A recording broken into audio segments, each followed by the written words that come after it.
Hello, good morning. Kumusta po ng lahat? Ngayon, dahil sa hindi ako pumasok sa trabaho ngayon. Di ba, ang gagawin ko? Maglalakad siya ako sa pamamagitan ng pagtakbo. Kaya naman,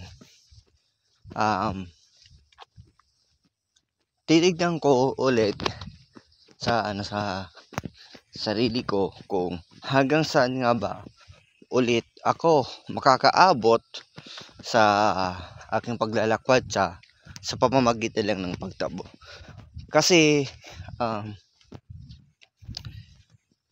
nung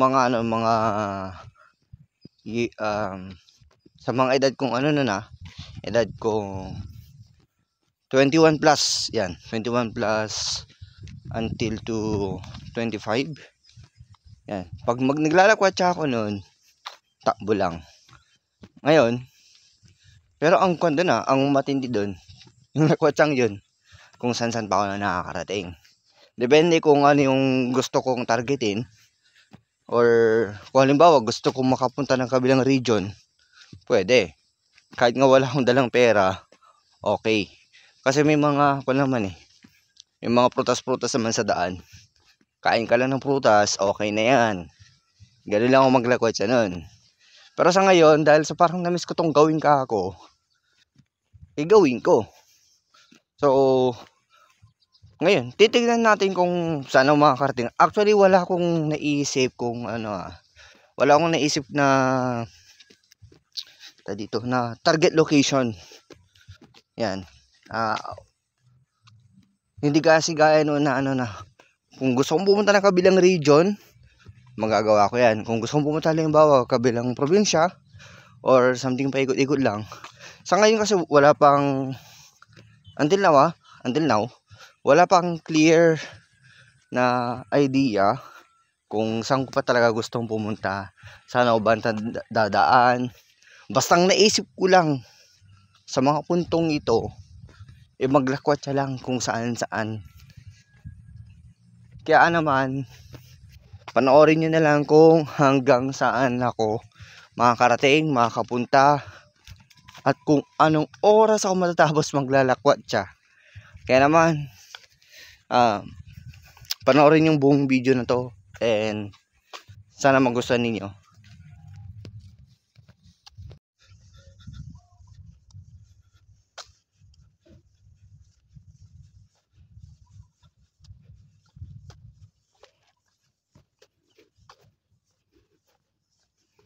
Sa mga nakakaalam nga dyan, paki-comment nga kung saan itong daanan na to. Kung saan itong kung anong bayan to, tapos kung anong barangay. Baka familiar kayo. Lalong yung mga taga dito. Yan. Comment nyo na kung saan to.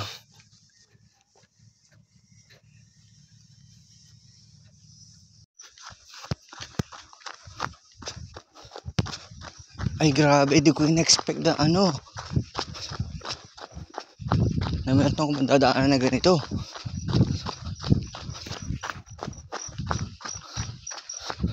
Grabe, ganda na pala yung dito. Ganda naman.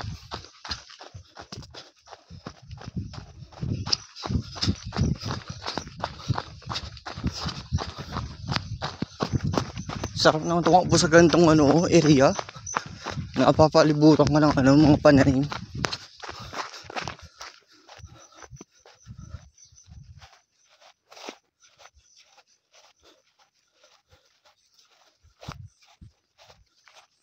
Grabe oh.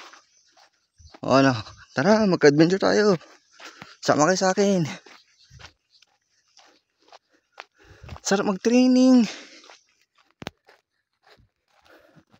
Grabe oh, sarap mag-training.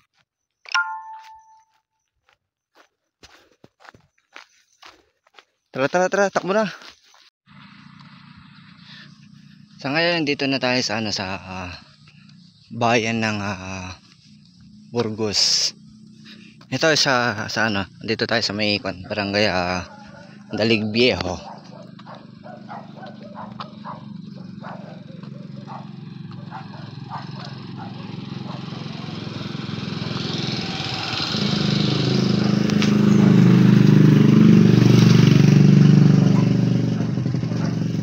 Dito tayo sa Barangay Dalig Viejo.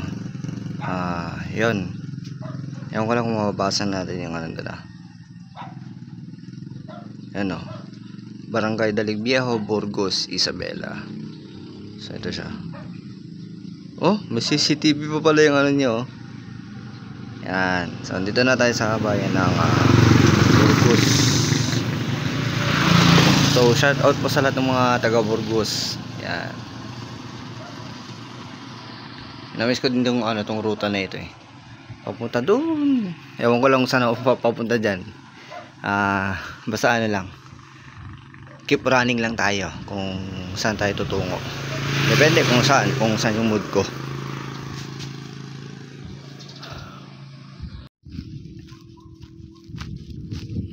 Ayun. Tingnan naman kung nasaan ulit ako ngayon. As of update na kung nasaan na ako.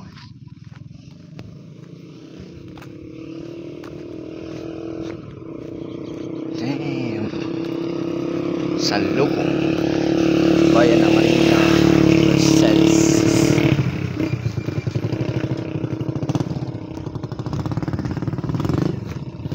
Yun o, ganda talaga naman ng rota kasi dito. Tapos yung daanan kasi dito, yun naman covered ka ng mga pananim, mga plant crops. Yun o.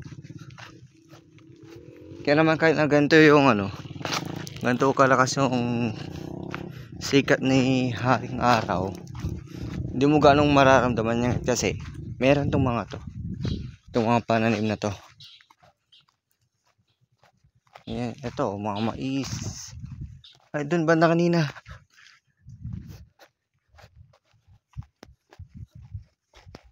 So yan yung natin ngayon. Dito na ako sa may bayan ng Marina Mercedes. Kaya saan naman kaya ulit yung susunod na bahay na mapupuntahan natin. Abang lang kayo. Yan, grabe. Kahit natirik sa haring araw. Yan o. Kahit natirik sa haring araw sa kanyang sikat, tuloy-tuloy pa rin tayo. Sa ngayon hindi ko pa hindi naman tuloy-tuloy yung takbo or takbo tapos lakad lang din. Kasi unti-unti pa lang bumabalik sana sa dati nating pace, pero yun yung unti-unti nating i-recover yung dati kong pace. Sa akin ko man i-reveal kung ano yung dati kong pace sa running. Pero iba kasi sa akin compare sa barefoot kumpara din sa dito sa mga nakasapatos. Pero sa ngayon meron akong gustong i-share sa inyo. Pasensya na, di pa ganong sana yung gamay ko sa pagbibideo. Okay, yung mga nakakaalam ng daanan na to,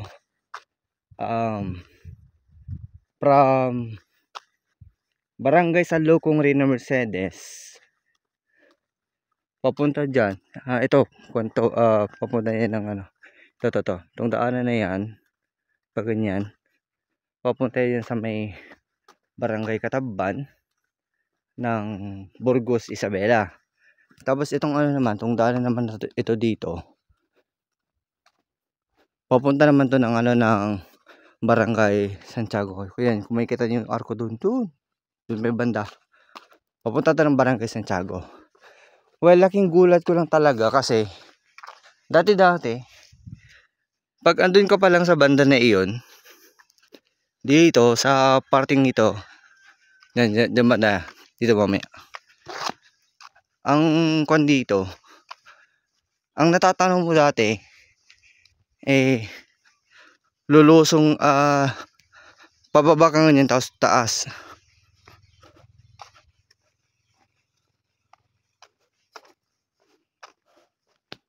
Ngayon ito na yung nangyari, sementado na pala to, tapos pantay na yung elevation niya, wala na yung pababa tapos pataas ka.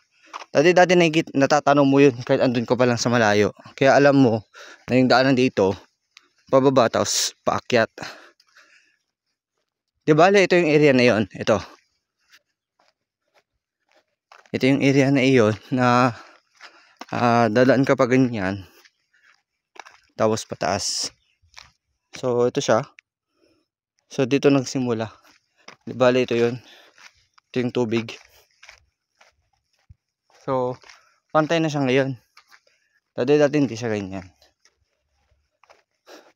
Sobrang tagal din pala na hindi ako nakapunta dito. Ngayon ko lang to na encounter ulit. Ngayon ko lang ulit ito nakita. Tapos ganito na pala na na nag-improve na. Kaya abang-abang lang ulit kung saan uli ako bayan na mapapadpad. Yan. Di bali dito ako ngayon sana sa may Barangay Santo Rina Mercedes. Dito sa may elementary school. Ngayon assessment ko na lang kasi nag-aalanganin ako baka ako hindi ko mayabot yung dito yung battery percentage na 7% hanggang sa bahay, and hindi ko rin matansya kung mga ilang kilometro pa to, pero estimate ko mga siguro 5 or 6 kilometers pa. So hindi ko alam kung makakaabot pa yung 7% na battery life ng cellphone ko. So naka low brightness na rin ako, and then kanina pa ako naka-off yung data. So assessment na lang din sa naging activities ko within this day na ay although hindi ko pa